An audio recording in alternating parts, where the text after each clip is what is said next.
The morning sky over Washington, D.C. turned purple. Not the gentle purple of dawn, but an artificial purple that made every human on Earth stop and stare upward. Military bases worldwide went into high alert, and in the Pentagon's war room, Captain James Walker watched as his coffee cup vibrated on the table.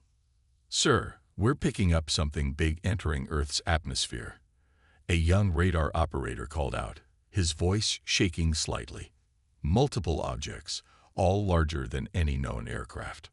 Walker, a 32-year-old military strategist, known for thinking outside the box, moved quickly to the main display. His blue eyes narrowed as he studied the readings. Something about the formation seemed oddly familiar, like a pattern he'd seen before. The massive ships appeared over every major city on Earth at exactly the same moment. They hung in the air like dark metal clouds, their surfaces smooth and gray. The world held its breath, waiting. When the message came, it boomed through every electronic device on the planet, in perfect English and every other human language simultaneously. "Attention, primitive species of Earth. We are the Galactic Council, the governing body of civilized space. Your planet has been monitored for centuries, and we have deemed your species too violent and unstable to remain independent. You have 48 hours to surrender your sovereignty and accept integration into our civilization. Resistance will result in immediate pacification." In the Pentagon's underground command center, generals and admirals argued about the best response. Some wanted to launch every nuclear missile immediately. Others suggested surrender might save lives. Walker stayed quiet, his mind racing as he noticed something strange in the transmission data scrolling across his tablet. "Sir," he finally spoke up, addressing General Richards, "something's off about their message. The way they're broadcasting. It matches old human military patterns. Patterns we stopped using because they were too predictable." The room fell silent as Walker explained. "They're using a communication system similar to what we used in World War II. It's like they haven't updated their intel on us for decades." General Richards leaned forward, his weathered face serious. "What are you suggesting, Captain?"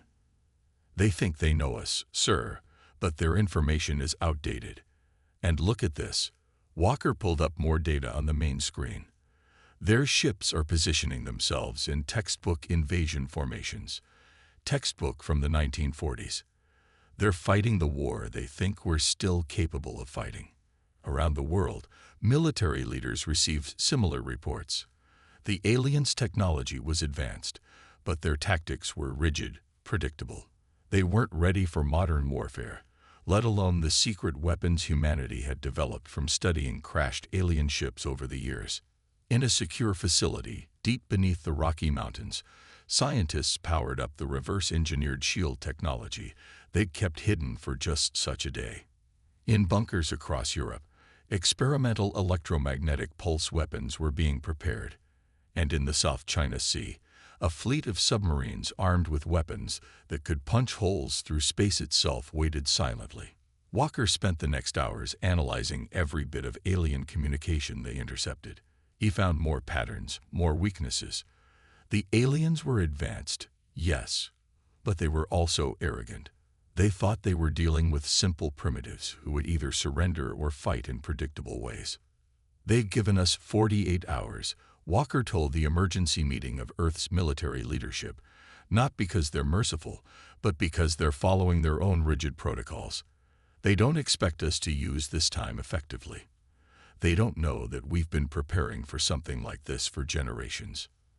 The next day, as the alien ships maintained their threatening positions above Earth's cities, humanity prepared in ways the Galactic Council never expected.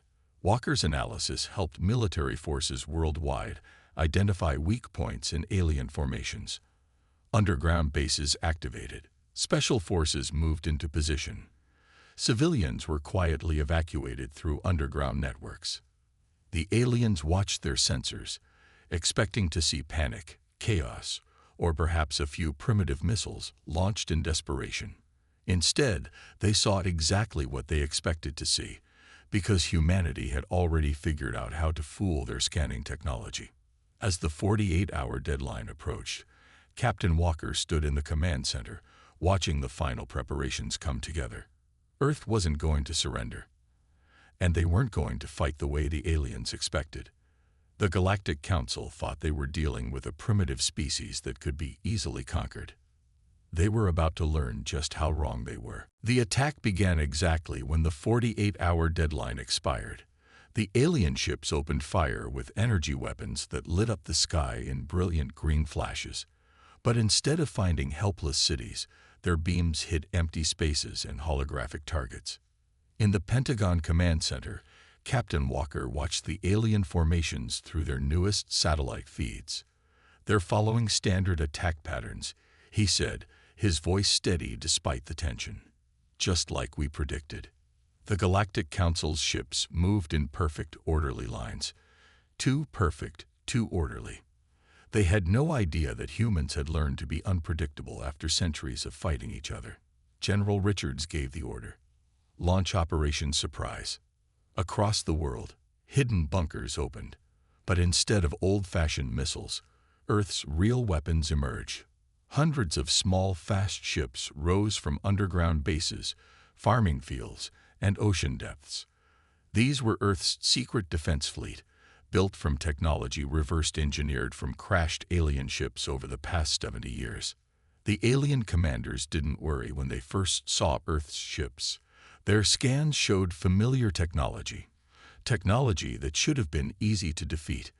But these weren't simple copies of alien devices.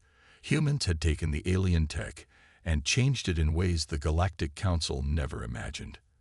They're targeting our main ships, an alien commander reported to the Council. But their weapons are different. Different was an understatement. The human ships carried hybrid weapons that combined alien energy technology with Earth's most destructive inventions. When they hit the alien ships, they didn't just damage them, they changed them, turning their own power systems against them. Walker coordinated the attacks from his command post, using the patterns he'd discovered in alien communications to predict their moves.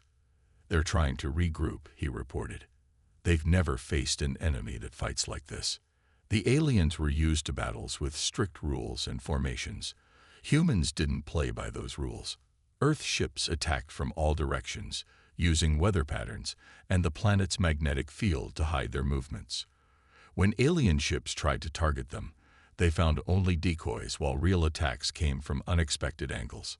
In orbit, the Council's mighty warships found themselves being picked apart by smaller, faster Earth vessels that struck quickly and disappeared into the atmosphere. The aliens tried to adjust their tactics, but their command structure was too slow, too rigid to keep up with human warfare. Impossible. The alien fleet commander shouted as another of his ships went dark. They're primitives. How are they doing this? But humans had learned from every war they'd ever fought. They used guerrilla tactics in space, striking weak points that the aliens didn't even know they had. Walker's team had discovered that alien shields had gaps when they changed power frequencies, gaps that lasted only seconds, but were enough for Earth's weapons to slip through. The biggest surprise came when the aliens tried to use their advanced communication systems to coordinate their attacks. They found their signals jammed by Earth's electronic warfare systems, systems that Walker and his team had specifically designed to counter alien technology.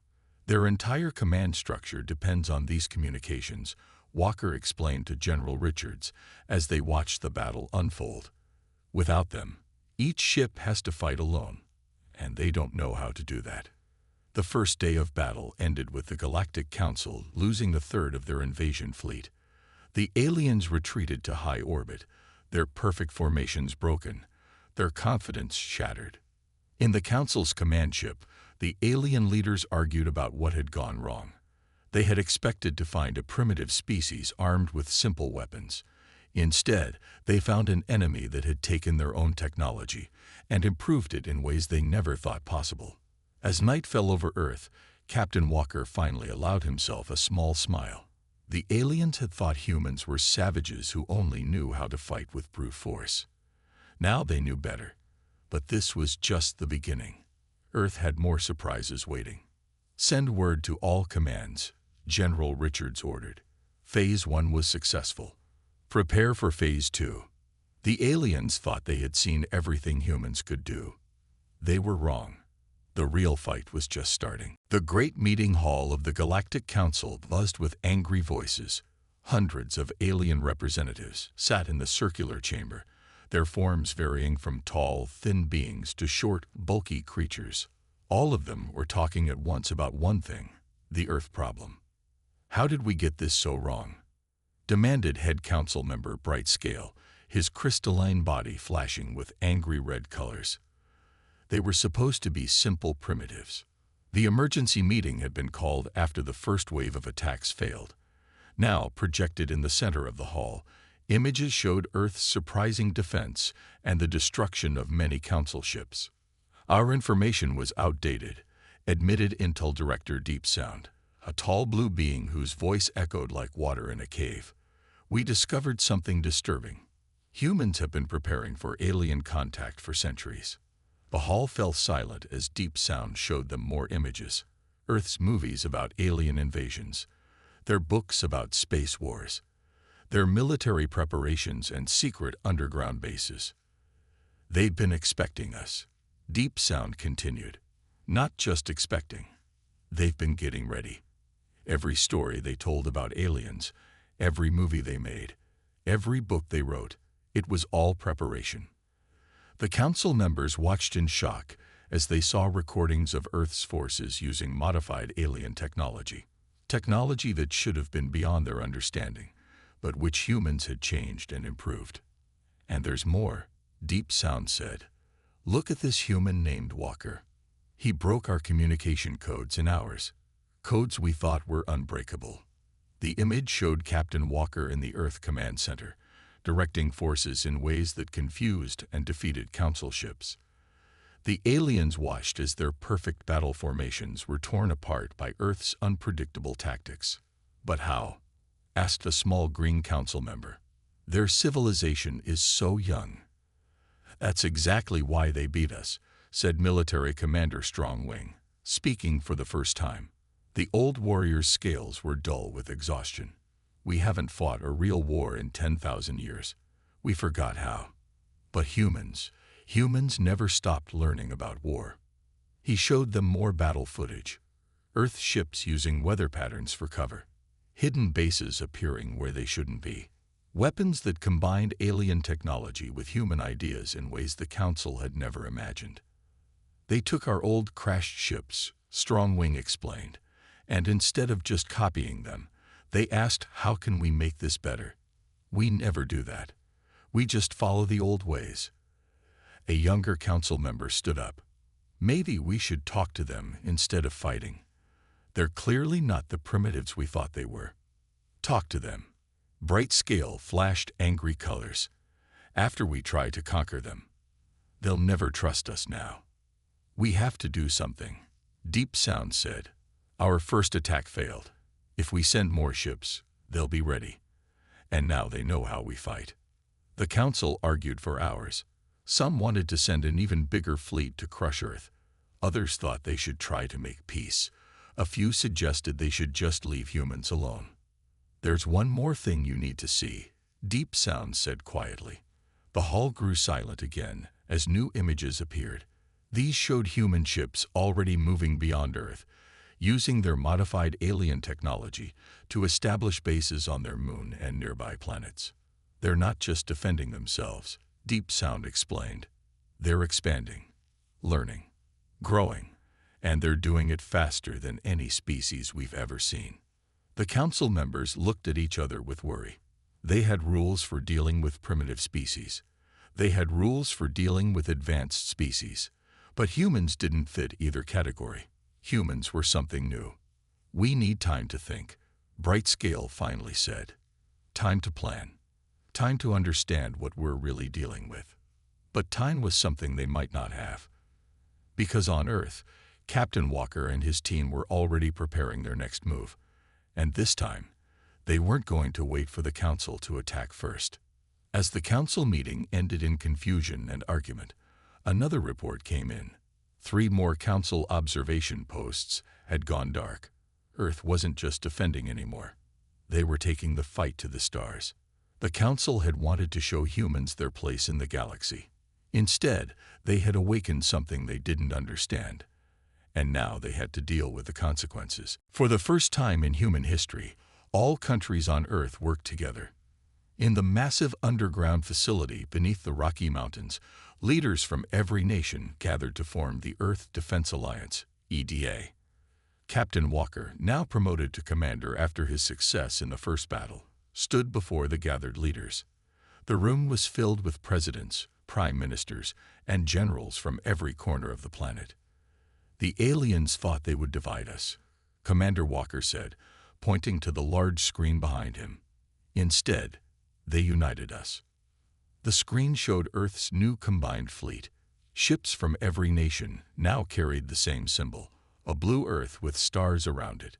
What had started as separate space programs was now one powerful force. "Our scientists have made more progress in 2 weeks than they did in 20 years, Walker continued. "When we combined everybody's research on alien technology, we discovered things even the Council doesn't know about." In labs around the world, human scientists worked day and night. They didn't just copy alien technology anymore. They improved it. Chinese quantum computers worked with American AI systems. Russian engineers combined their ideas with Japanese robotics. Indian programmers wrote new code that made alien systems work better than ever before. "Show them the new ships," General Richards said. Walker pressed a button, and the screen changed. The new Earth ships looked different from both human and alien vessels. They were smaller, faster, and harder to detect. But the biggest surprise was inside them. "We call it the Neural Link System," Walker explained. "It lets our pilots connect directly with their ships. The aliens think their ships are advanced, but ours can now react as fast as human thought." The leaders watched in amazement as test footage showed the new ships moving in ways that seemed impossible. They spun, twisted, and changed direction instantly. No alien ship could move like that. "But the ships aren't our only advantage," Walker said. "The aliens fight like machines, everything planned, everything following rules. We fight like humans." He showed them battle plans that looked like chaos at first glance. Earth ships would hide in asteroid fields, use planets for gravity assists, and appear where the aliens least expected them. It wasn't the organized warfare the Council understood. It was human warfare taken to the stars. "There's more," Walker said with a small smile. "We've cracked their entire communication network. We can hear everything they say, but they can't hear us. And what they're saying is very interesting." The room grew quiet as Walker played recordings of Council meetings.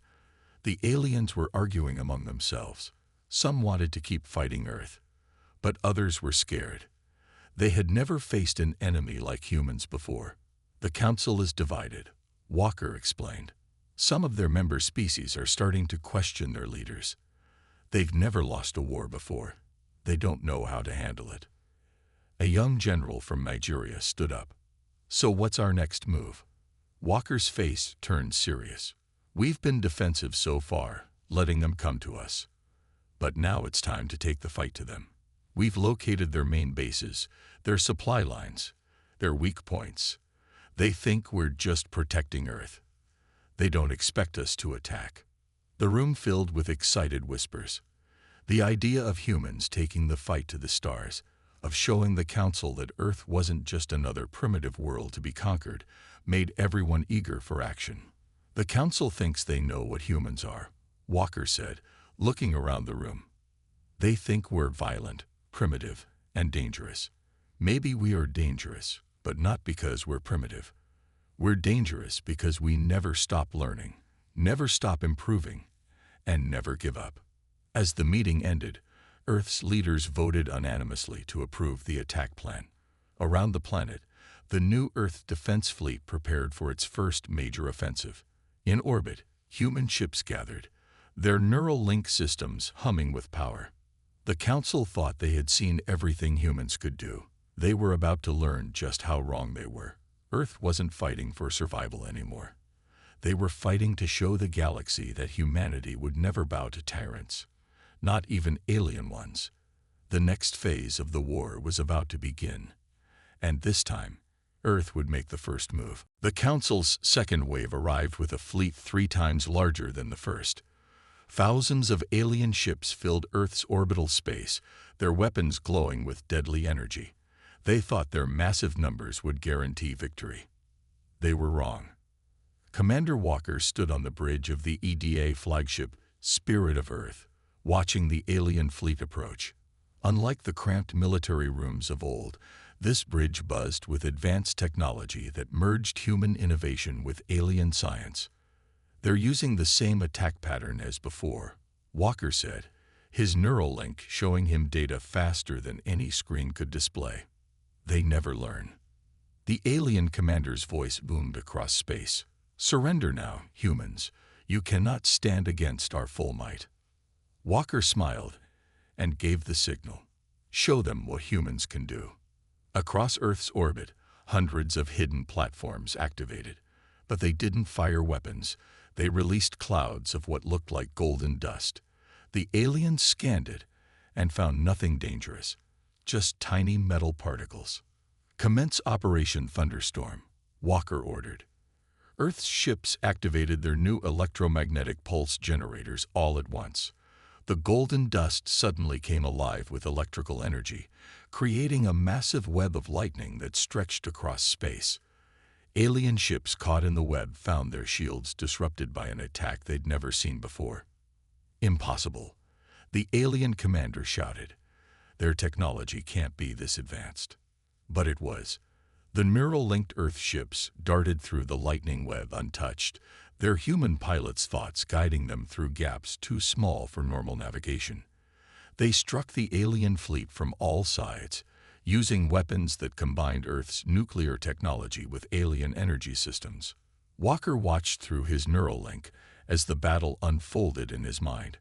Earth's ships moved like a swarm of angry bees, while the alien fleet's rigid formations fell apart under attacks they couldn't predict or understand. Their flagship is vulnerable, Walker's second-in-command reported. The lightning web took down its main shields. Walker knew this was their chance. He activated his ship's special system, a device that humans had created by studying alien teleporters. But instead of moving ships, it moved information. Begin infiltration, he ordered. The device fired, sending a stream of data directly into the alien flagship's computers. Years of studying Council technology had shown humans their greatest weakness. They never expected anyone to hack their superior systems.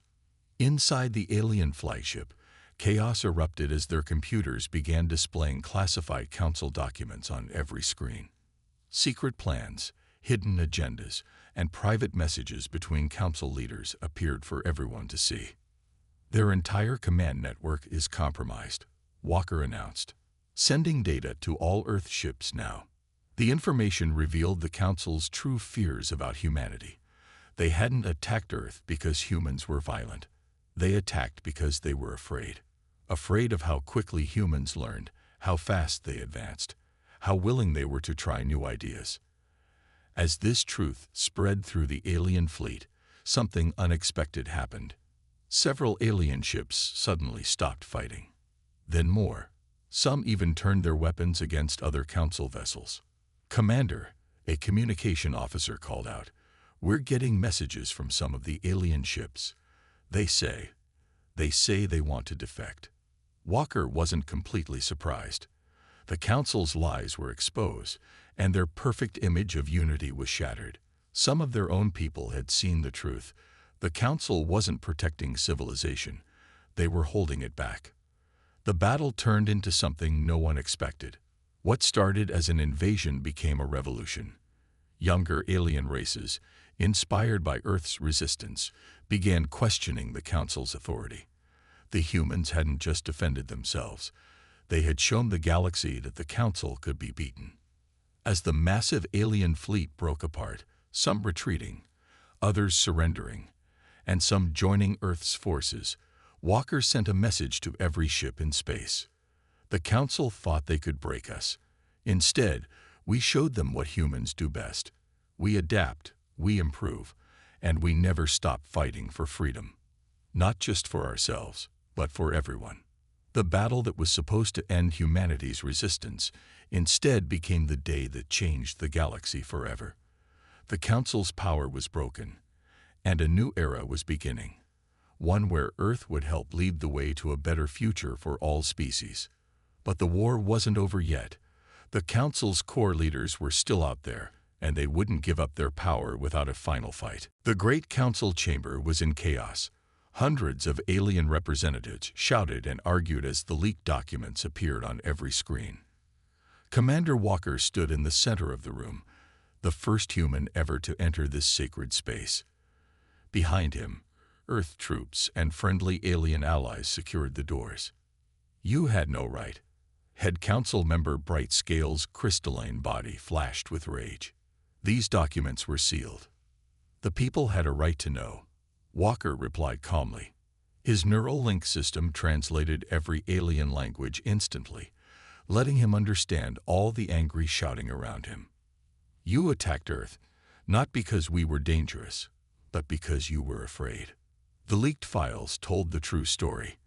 The Council had been watching Earth for centuries, growing more worried each time humans overcame a challenge. When humans took only 50 years to go from basic flight to space travel, the Council panicked. "Look at this report," Walker said, making new documents appear on the screens. "Your own scientists predicted it would take humans less than 100 years to match your technology. That's why you attacked. You wanted to stop us before we grew too strong." Many younger alien species in the chamber nodded in agreement. They had their own stories of being held back by the Council's strict rules about technology sharing and development. "We did what was necessary," Bright Scale insisted. "Without our control, the galaxy would fall into chaos." A tall blue alien stood up. Deep sound from intelligence. "No," he said, surprising everyone. "We did what was easy. Controlling others was easier than learning to work with them." More Council members began standing, especially from the younger species. They had seen how Earth fought not just with weapons, but with ideas. How humans shared knowledge, combined different ways of thinking, and weren't afraid to try new things. "Earth has shown us a different way," Deep Sound continued. "In just weeks, they've advanced more than we have in centuries. And they did it by working together, not by following rigid rules." Walker pulled up more images.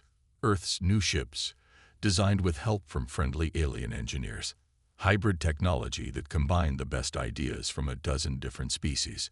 Medical breakthroughs that came from humans and aliens working together as equals. "The Council's greatest fear," Walker said, "wasn't that humans would destroy the galaxy. It was that we would change it. And change is exactly what the galaxy needs." Bright Scale and his supporters tried to argue, but their power was already slipping away. More documents appeared, showing how the old Council leaders had kept advanced technology for themselves, while claiming to protect less developed species. "We offer a new path," Walker announced. "Earth wants to join the galactic community, not as servants, but as equals. We want to share ideas, learn from each other, and grow together."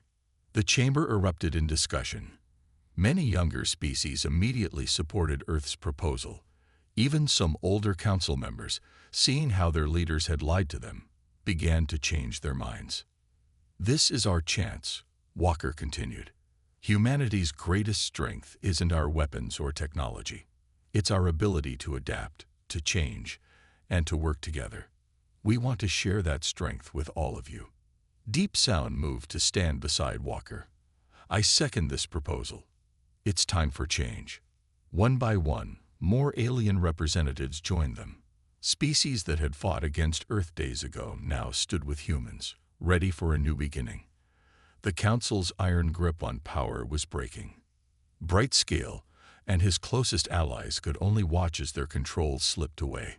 Centuries of ruling through fear and manipulation were ending because they had underestimated one young species from a small blue planet.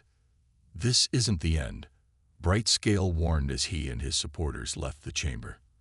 there are still those who believe in the old ways. Walker watched them go, knowing this victory wasn't complete. The old council leaders might be defeated politically, but they still controlled powerful forces. They would try to take back power. But now Earth wasn't alone.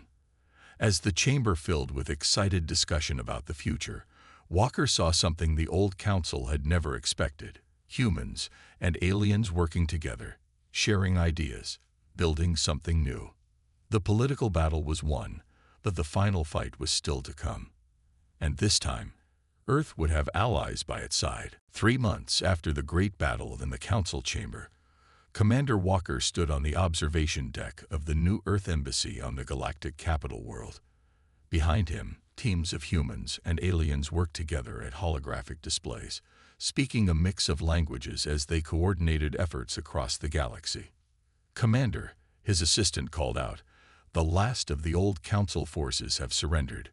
Bright Scale and his supporters were found hiding in the border systems.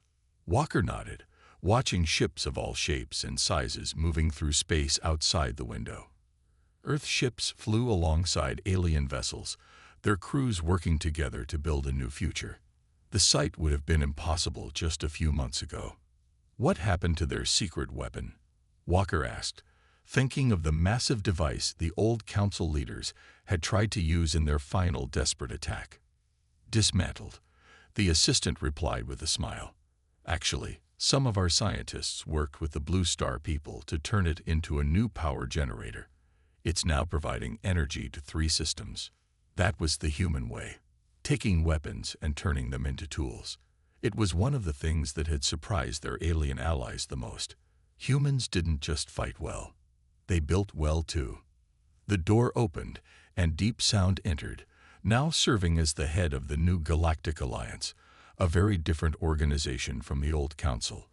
Where the council ruled through fear, the alliance worked through cooperation. "The results are better than we ever expected," Deep Sound said, his voice rippling like water. 17 new species have joined the alliance this month alone. They say Earth's example gave them courage to reach for the stars. Walker brought up a holographic map showing the galaxy. Hundreds of green dots marked worlds where humans and aliens worked together. Research stations, trading posts, and cultural centers were spreading across space. Earth wasn't just part of the galactic community now. It was helping to lead it. "The new training program is working well too," Deep Sound continued. "Young aliens are learning human adaptability, while human students are learning from alien experience. Together, they're solving problems neither of us could solve alone." The latest example was a cure for a disease that had plagued one alien species for centuries. Human medical techniques combined with alien biology knowledge had found an answer in just weeks. "There are still challenges," Walker admitted, thinking of the scattered resistance from those who supported the old council. "Some people don't want change. But that's where humanity's greatest lesson helps us," Deep Sound replied. "You taught us that change isn't something to fear. It's an opportunity to grow." A flash of light outside caught their attention. A new type of ship, its design a beautiful mix of human and alien technology, was taking its first flight. Its hull gleamed with symbols from a dozen different worlds, including Earth's blue and white flag. "The Council thought they could stop Earth from changing the galaxy," Walker said, watching the ship move gracefully through space. "They were right about one thing. We did change everything, just not in the way they feared." Deep Sound's color shifted to a happy blue. "Indeed, they thought change meant destruction. You showed us it means evolution, growth, and hope." The ship outside began its test of the new faster-than-light drive, another invention that came from combining human and alien science. As it prepared to jump, Walker thought about how far they'd come. Earth had faced extinction and emerged stronger. Humanity had been tested and proved itself worthy not just of survival, but of leadership, not through force, but through innovation, adaptation, and the willingness to work with others. "Ready for the Alliance Council meeting?" Deep Sound asked. "The representatives from the outer worlds are eager to hear Earth's ideas about the new trade routes." Walker smiled. and nodded. The old council chamber, once a place of fear and oppression, was now filled with voices from hundreds of worlds working together. Earth's fierce retaliation had turned into something greater than victory in war. It had brought a new age of cooperation and progress. As they walked to the meeting, a message came through Walker's neural link. Another group of worlds wanted to join the alliance. Another chance to build bridges between species. Another step toward a future that was better than anyone had imagined. The galaxy had wanted to silence humanity. Instead, humanity had taught the galaxy how to sing a new song, one of unity, progress, and endless possibility.